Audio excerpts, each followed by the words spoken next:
O mercado de fundos imobiliários no Brasil enfrenta uma fase difícil de baixa liquidez. No entanto, houve avanços em regulação e segurança oferecida ao investidor. Eu sou Luciene Miranda e este é o São Paulo Direct da Ducascope TV.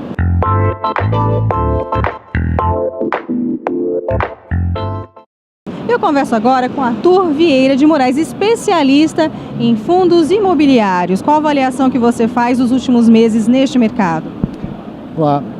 Foi de fato um cenário difícil que tivemos nesse ano, nesse último período.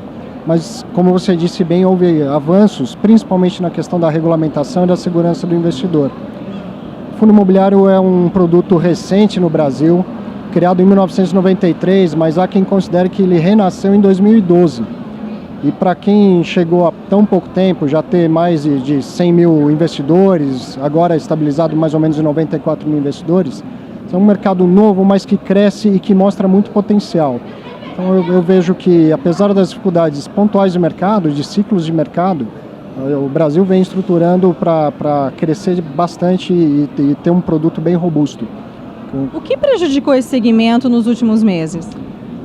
Fatores macro como a própria economia e a elevação da taxa de juros, que prejudica não só o fundo imobiliário, mas praticamente todos os tipos de investimento, bolsa, moedas, renda fixa e tal, mas com os fundos imobiliários também. E as questões específicas do mercado imobiliário. A vacância de imóveis comerciais nas grandes capitais, São Paulo, Rio, Brasília, aumentou bastante. São muitos imóveis sendo entregues ao mesmo tempo e num período em que a economia retraiu. Então houve a conjunção de um aumento de oferta ao mesmo tempo em que a demanda diminuiu. Então hoje a gente tem muitos novos escritórios, ou galpões de logística, shoppings, enfim, grandes empreendimentos comerciais que são o objetivo desses fundos, sendo entregues num momento em que a economia retraiu, há menos locatários, menos interesse por eles. Como é que você poderia definir fundo imobiliário aqui no país? Como é que ocorre a parte operacional? Eu falo sempre que fundo imobiliário é uma coisa que parece simples, mas que é muito complexa, né? E isso parece com muitas coisas e não é nenhuma delas. Quer dizer, parece ação e não é ação. Parece imóvel e não é imóvel. Parece renda fixa e não é renda fixa. Parece um fundo 409, daquele que a gente está acostumado a lidar no banco, e não é. Qual é a principal característica? Ele é um fundo, mas ele é um fundo fechado, um condomínio fechado. Quem investe num fundo imobiliário, não adianta ligar um dia para o gerente do banco ou para o seu assessor na corretora e falar: eu quero resgatar o meu dinheiro. Esse fundo é fechado, ele não permite resgates. Então ele precisa ser negociado em bolsa.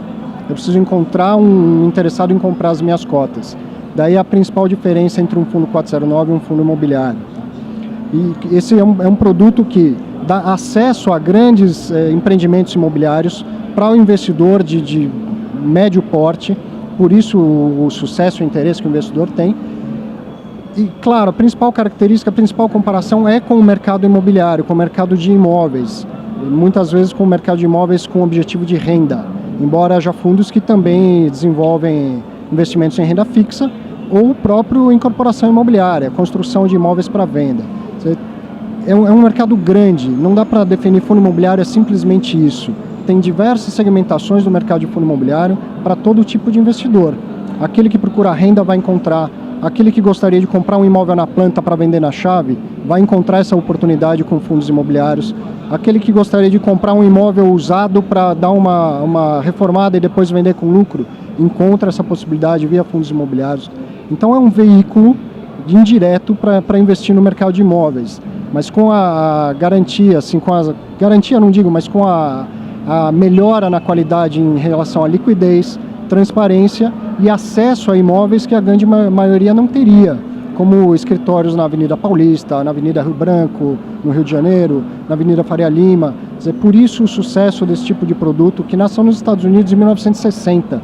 Aqui a gente está começando a desenvolver e diria até já aprendendo com o que eles fizeram, vem se desenvolvendo bem rápido e melhorando bastante a qualidade desse produto. Você diz que há um apelo maior por esse produto até na comparação com a renda variável no mercado acionário? Veja, é um produto de renda variável, tal qual ações é um produto de renda variável e tantos outros. Mas a questão importante e interessante de comparar com ações é a baixíssima correlação que os fundos imobiliários têm com as ações.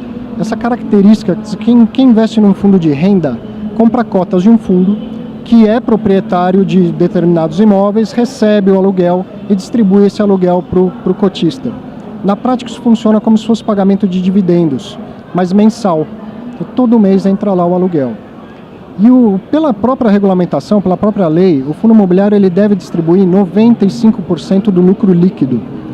Comparando com ações, estamos falando de um payout de 95%. É muito elevado. O fundo imobiliário é um grande pagador de dividendos. Então isso faz naturalmente a característica do produto enquanto valor imobiliário de renda variável estável, de pouca oscilação. Quem compra isso não está pensando no giro, no trade. O investidor de fundo imobiliário é aquele que quer carregar uma posição e ficar recebendo aquele rendimento mensal. Depois ele pode reinvestir, dar o uso que ele quiser. Então a volatilidade das cotas de fundo imobiliário é muito mais baixa do que a volatilidade das ações. O que faz volatilidade é uma medida de risco. A gente pode dizer que o risco do fundo imobiliário é menor do que o risco das ações. Se a gente olhar um gráfico simples, comparando nos últimos 3, 4 meses o desempenho do Ibovespa, principalmente afetado com eleição, novos ministros, essas coisas todas, e comparar com o gráfico do IFIX, que é o índice de fundos imobiliários, a gente vai ver a diferença da volatilidade do Ibovespa para o IFIX praticamente em linha reta, assim, com pouquíssima oscilação.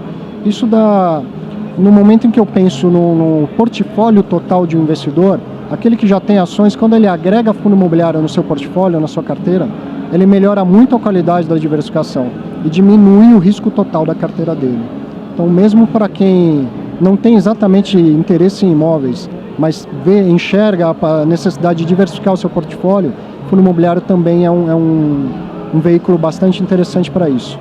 Arthur, vindo de um ano difícil, né, os últimos meses foram difíceis para este mercado, qual a perspectiva para os fundos imobiliários? Veja, no mercado imobiliário propriamente dito, 2015 ainda vai ser um ano bastante difícil e desafiador.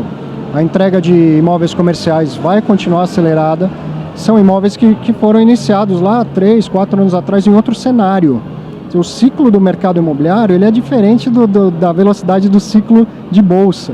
O empreendedor ele começa um imóvel, um empreendimento, num cenário econômico e vai entregar em outro. Há 3, 4 anos atrás a perspectiva era totalmente diferente.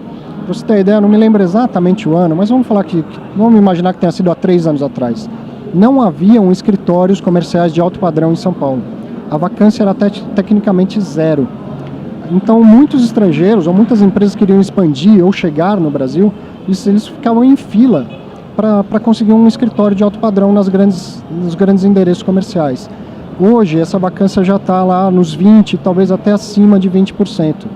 O cenário é totalmente diferente. Então no mercado de imóveis a gente tem que sempre lembrar que o que tem dentro de um fundo imobiliário são imóveis. Esse cenário é ainda desafiador em 2015. Ainda em relação à demanda, a gente tem hoje a percepção de um período difícil, o PIB ainda estagnado ou talvez andando para trás, embora essas coisas mudem com muita velocidade, tomara que mudem. Mas o cenário que se traça hoje é ainda desafiador. Então 2015 deve ser ainda um ano difícil, ainda mais se continuar a alta de juros da taxa Selic. Porém, como você disse já no começo, a CVM esse ano, percebendo o crescimento do mercado, colocou uma consulta pública para a reforma da Instrução 472, que é a principal regulamentação dos fundos imobiliários. Ela vai ganhar muito mais robustez, muito mais segurança para o investidor, muito mais transparência. Transparência no sentido de como são precificados os imóveis, como são avaliados os imóveis, como o administrador do fundo deve se comunicar com o mercado, fatos relevantes, o que pode ser votado em Assembleia Geral, enfim. A gente vai ter uma regulamentação muito mais robusta. Isso é um dos passos que falta para que a gente tenha mais investidores e principalmente mais investidores institucionais. Hoje, o quadro atual é de que mais ou menos 90% dos investidores de fundos imobiliários são pessoas físicas. Nos Estados Unidos, são 22% do total de investidores pessoa física. Os grandes investidores são os fundos de pensão. Isso é um produto perfeito para eles, gerador de renda e de característica de longo prazo.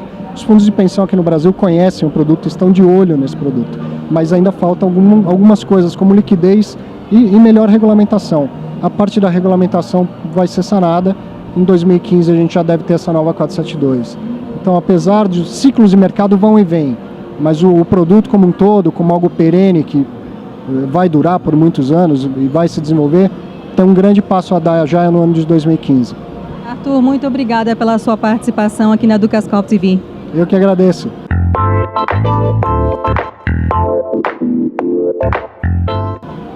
Luciene Miranda para o São Paulo Direct, da Educascope TV.